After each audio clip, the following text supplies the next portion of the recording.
beliau baca setiap pagi,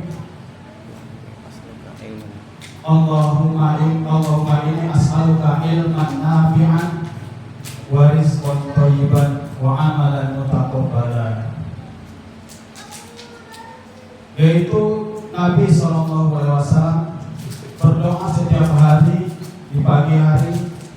Beliau meminta kepada Allah Subhanahu wa taala 3 yang beliau minta. Yang pertama, ya Allah, aku meminta kepada Engkau rizki yang halal, yang baik.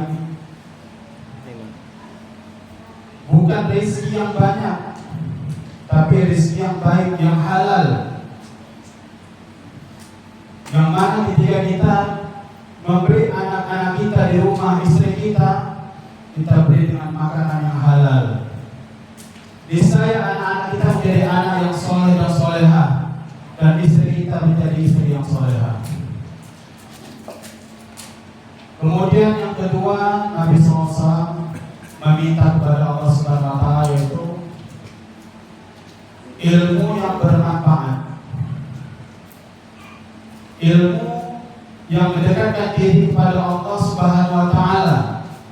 Ilmu yang menjauhkan kita dari kejelekan diri kita. Ilmu yang membuat kita takut kepada Allah Subhanahu wa taala. Bukan ilmu dunia, tapi ilmu yang membuat kita takut kepada Allah Subhanahu wa taala.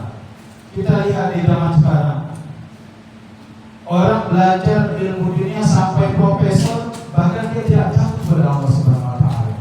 Berani menentang perintah Allah Subhanahu wa taala. Mungkin kita sendiri sudah tahu perintah apa yang mereka langgar dari perintah Allah Subhanahu wa taala tersebut. Kemudian Rasulullah SAW yang ketiga yaitu meminta yaitu wa amalan mutaqabbala, yaitu amalan yang diterima.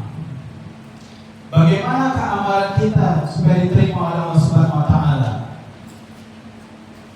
Apakah selama ini kita melaksanakan sholat? Belum tentu sholat kita diterima.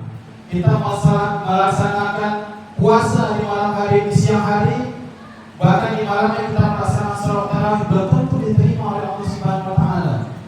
Bahkan Rasulullah SAW bersabda dalam sebuah hadis, ada orang yang sholat selama 60 tahun dia melaksanakan sholat, tapi satu pun sholat tidak diterima oleh Allah Subhanahu wa taala.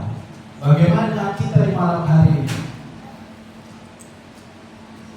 Kita sudah melaksanakan haji dan umroh dan belum tentu Allah Subhanahu wa taala terima. Maka marilah sama-sama kita perbaiki amal ibadah kita supaya Allah Subhanahu wa taala terima. Bagaimana caranya? Yaitu ada persyaratan dalam agar amal kita diterima oleh Allah Subhanahu wa taala. Yang pertama, ikhlas. Ikhlas itu pada di hati, bukan di lisan. Kalau kita mengatakan aku ikhlas, tapi hati belum tentu mengatakan ikhlas.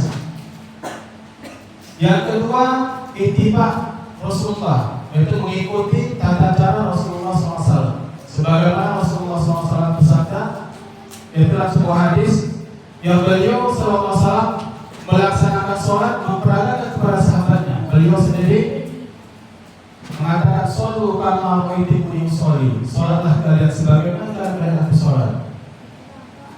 Kemudian dalam hadis lain Rasulullah SAW dalam hadis Arba'in An-Nawawiyah yaitu, "Man amila amalan laisa alaihi amruna fahuwa raddun."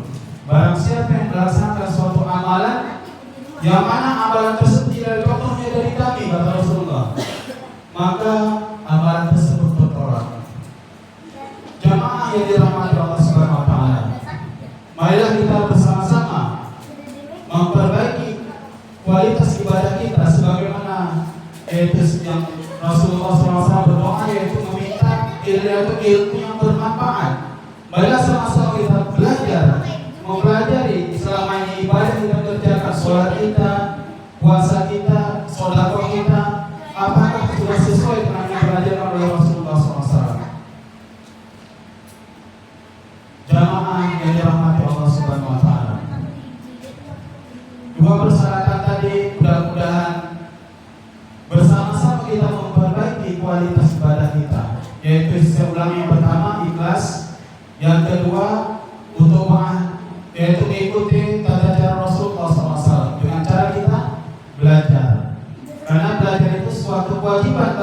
muslim, baik laki-laki dan perempuan.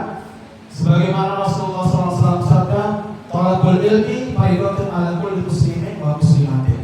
Menuntut ilmu itu wajib bagi muslim laki-laki dan perempuan. Ilmu ini maksudnya ilmu agama. Kalaupun kita mempelajari ilmu dunia sampai akhir hayat kita, tidak ada gunanya, Pak. Tidak ada gunanya. Yang diutamakan itu ilmu akhirat, yaitu bagaimana sholat kita yang benar, bagaimana zakat kita, bagaimana sedekah kita yang diajarkan oleh Rasulullah SAW, yaitu dengan cara kita belajar. Di zaman sekarang ini media pembelajaran itu bukan hanya seperti dulu. Sekarang kita tinggal buka HP, semua kitab-kitab tentang hukum-hukum Islam banyak. Kalau dulu kita beli buku, saya juga buku saya udah habis semua, Pak, karena banjir, satu pun ada sisa, habis. Jadi sekarang kalau baca-baca saya di HP, ada semuanya, semua kitab ada. Mudah-mudahan apa yang saya sampaikan di malam hari ini menjadi pelajaran bagi kita semuanya, terutama bagi diri saya pribadi. Kita perbaiki bersama